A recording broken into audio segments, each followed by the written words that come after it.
Bismillahirrahmanirrahim. Assalamualaikum warahmatullahi wabarakatuh. Di sini saya akan menjelaskan tentang pasal-pasal dalam ruang lingkup humas.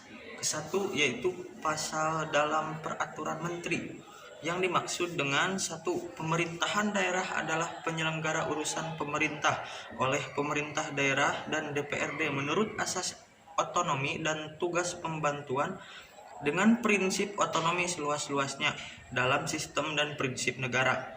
Kedua, humas pemerintah adalah aktivitas lembaga atau individu penyelenggara pemerintah. Ketiga, lembaga kehumasan sebagaimana dimaksud dalam pasal kedua mempunyai tugas memberikan berkaitan dengan informasi kebijakan kegiatan pemerintah dan mengelola informasi secara cepat, tepat, akurat, profesional, dan menarik. Yang keempat, pasal 4 yaitu pejabat kehumasan di lingkungan Kementerian Dalam Negeri bertindak sebagai juru bicara Menteri Dalam Negeri. Yang kelima, pasal pejabat kehumasan di lingkungan pemerintah daerah provinsi bertindak sebagai juru bicara gubernur. Kedua, pejabat kehumasan bertanggung jawab kepada gubernur melalui sekretaris daerah provinsi. Pasal 6, pejabat kehumasan di lingkungan pemerintah daerah kabupaten atau kota bertindak sebagai juru bicara atau gubernur. Pasal ke-7, pejabat kehumasan secara fungsional dapat berkoordinasi dengan menteri dalam negeri, gubernur, bupati, atau wali kota dalam satu, meminta pendapat mengenai rencana penyampaian informasi tertentu. Kedua, meminta penjelasan untuk mengetahui latar belakang pengambilan. Kedelapan, pasal pejabat kehumasan sebagaimana yang dimaksud dalam pasal 4, 5, dan 6 diikut sertakan dalam rapat pembahasan dan perumusan berbagai kebijakan strategis di lingkungan kerja masing-masing. Pasal 9, pejabat kehumasan pemerintah dalam negeri, pemerintah daerah provinsi, dan pemerintah daerah kabupaten atau kota mempunyai wewenang satu, mencari, mengolah, dan menganalisasi informasi. Yang kedua, menyusun dan melaksanakan program dan kegiatan strategis kehumasan untuk meningkatkan citra pemerintah yang bersih dan bertanggung jawab.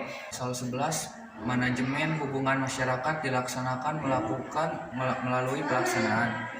Pasal 12, membangun hubungan koordinatif dan konsultatif antar unit atau satuan kerja.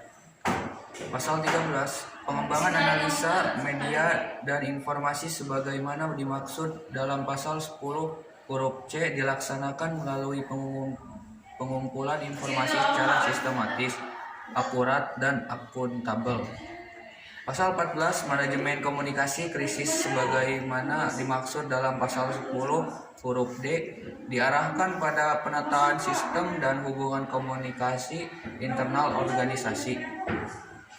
Pasal 15, analisis pemberitaan media massa sebagaimana dimaksud dalam pasal 10 huruf E diarahkan pada kegiatan menganalisa isi pemberitahuan media dan memetakan arah dan orientasi media massa. Pasal 16, tata kelola infrastruktur kehumasan sebagaimana dimaksud dalam pasal 10 huruf F dilakukan dengan A. Merencanakan kebutuhan sarana dan prasarana pendukung tugas-tugas kehumasan. Pasal 17, konsultasi publik sebagaimana dimaksud dalam pasal 10 huruf G diarahkan pada komunikasi antara pemerintah dan pemerintah daerah dengan masyarakat. Pasal 18, pelayanan dan penyebarluasan informasi dan dokumentasi sebagaimana dimaksud dalam pasal 10 huruf H merupakan rangkaian kegiatan mengumpulkan, mengolah, mendokumentasi, dan mempublikasikan informasi kebijakan. Pasal 19, pengawasan penyelenggaraan kehumasan sebagaimana dimaksud dalam pasal 10 huruf I dilaksanakan untuk penyelenggaraan tugas pokok dan fungsi kehumasan berjalan secara efektif, efisien, produktif, dan bertanggung jawab.